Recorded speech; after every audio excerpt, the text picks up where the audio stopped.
everyone, my name is Rebecca Carranza, and for my project, I thought about the ethical dilemma of organ donation. So, if we look over here, we basically have a whole synopsis of the what's going on.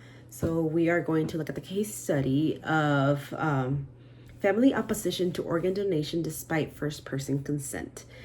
We have a patient. He is 25 years old, named JD.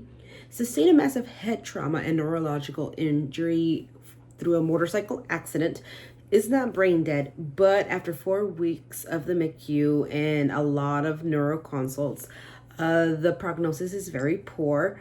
JD has not regained any consciousness and remains to be in a vegetative state. His family are very religious. They were consulting their priest and decided to withdraw life support and place it in the hands of God.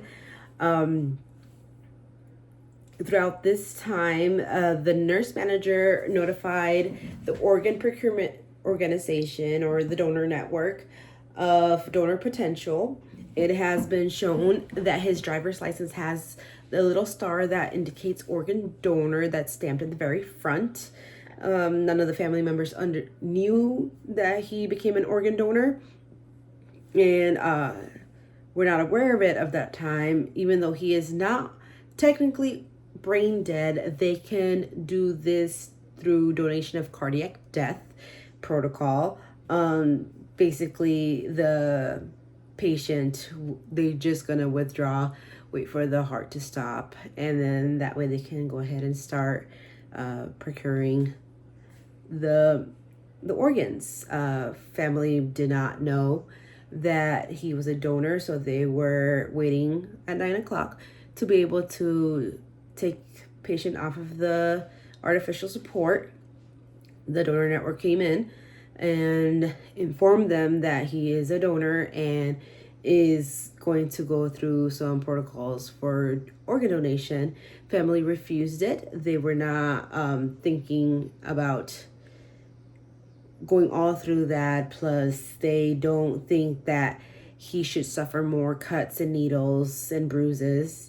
They want to be left alone. So this is the whole situation that's going on right now.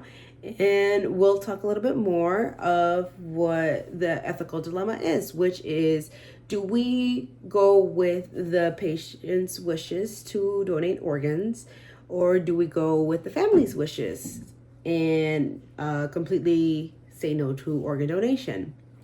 So again, background: 25-year-old, massive trauma, head injury.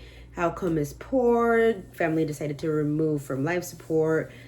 Made aware that the organ donor star is in his license. They say no. Donor network has been informed and talked to family about it. So there's kind of like a little iffy because the family didn't know that he wanted to have his organs donated and all that stuff. So Nelson's method, again, religious family background, wants to be left in God's hands now. Come to terms with the patient possibly dying. They brought their religious figure with them. Family was not aware of the consent that the patient gave about being an organ donor. Would it have been better for the donor network to be informed in advance? I believe that waiting until 9 o'clock, right when you're about to disconnect, was kind of like cutting it very close. And maybe the family is already going through the grief, already coming to terms with it, and just getting sideball with the organ donation kind of made them a little hesitant with like what's going on. Patient has expressed that yes, they want to donate their organs by going to the DMV and saying yes to it. I believe that with this whole process, I think it's better to go ahead and follow the wishes of the patient. With this being said, maybe donor network as well as the team should sit down, answer all the questions that the family has as to what is the process of organ donation, and be able to have a plan. So from the patient's point of view, maybe the patient looked at it as a selfless act as was taught to them. I know in many religions, they talk about helping others, and maybe this is a way that the patient decided to help others. Maybe it's a showing to act of devotion to God as they are saving someone's life. And in the eyes of the Lord, that could be thought of selfless. Maybe that's the reason why he chose yes. Whereas in the family's point of view, family's going through grief right now. They have come to terms. They don't want any to prolong this as long as need be. They just want to go ahead and say their goodbyes and just go on with it. So we're going to talk about the process of organ donation. So it starts with confirming brain death by neurosurgeon or neurologist. Accepted medical standards are irreversible cessation of brain function, including the brain stems, or irreversible cessation of circulatory and respiratory functions. If organ donation is determined to be done, next step is to arrange for additional tests. Social workers can be involved as well as religious persons. So them bringing their priest, that could be something familial, and they can use that. Verify that consent has been given. It has been done by driver's license. Throughout this whole time, the patient will always be on life support no matter what. While the testing and everything is done, then what they would do is look for matches through the database. This could be matches for tissue type, blood type, weight, height, wait time, and how severe the illness is. Not only that is how far they are, because if someone needs a heart, they need to be within the distance and time window to be able to receive that heart or kidneys or whatever. Transplant surgeon makes final decision based on the recipient's health and go from there. The misconceptions that the organ donation, what if it's against the religious beliefs? Families could say that, or they could say, we don't know if it's against God's will.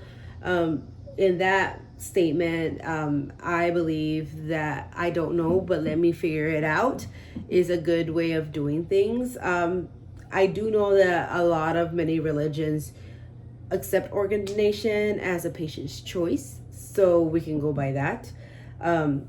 Another question they can have is, or misconception I should say, will they receive appropriate care if provider finds out that they're organ donors? No matter what, patients, if they're organ donors or not, will receive the appropriate care by medical staff. We want what's best for the patient's outcome, and sometimes we want them to live, but again, pros, cons, and all that stuff. That's why it's also good to be able to talk to family members, see what the directives are for the patient. Will it cost money if they are kept on artificial life support? I know financial reasons, maybe that's why they were like, okay, never mind. No, it's no cost to the family. Donor Network is there from beginning to end. Financial, I understand, because you have to figure out what's going on and everything, and that's okay. But we have to be prepared for many questions, because a lot of people don't understand why and how, and that is totally fine. The thing is, though, I believe that in this situation, even though the family has expressed no, the patient has expressed yes by saying yes while renewing their license. They have actively on their license the little star. I don't know about other places, but here in Iowa, once they have that, the family can say no all they want, but the patient said yes, and it shows right there, so that can trump whatever family decision has. Also, maybe with this whole process that's going on, maybe he did tell one of the family members, but family right now is grieving. They don't know what's going on. They are very sad, and it's totally understandable. So those are the things that we have to look on, as well as religious purposes. Some people, at least I know in Central America, this is coming from experience though, well, what if the soul gets captured? What if there's a demon? There's like different things that is always talked about. And I know that's going to the complete extreme, and that's okay. But the thing is, though, we have to keep that stuff in mind, just because, yes, the patient has expressed yes, but I mean, the patient can't really talk. We have to be basically have a team plan. We have to be able to show the patient's families that we mean what's best for them. And at times, it's just going through a little bit of hoops. It's not bad, but I believe that his wishes should be considered, just because he spent through all that time.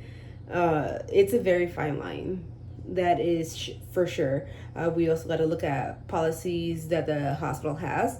How soon can you go ahead and talk to the Iowa or the donor network? I know in Iowa Donor Network, once we intubate a person and we know that they're organ donors, we already call them and be like, hey, we intubated this patient. They are organ donors. We don't know what's going on with them, but as long as they understand that there might be a potential, maybe during that time they can do testing. Or I'm not really too familiar with donor network, honestly, so I can't really give too much about it, but I believe that the patient's last will of what they want to do should benefit over the family not wanting to do it. Usually when that happens, when they want to donate, it's because they've thought about it and they've talked about it and they finally made a decision. So yeah.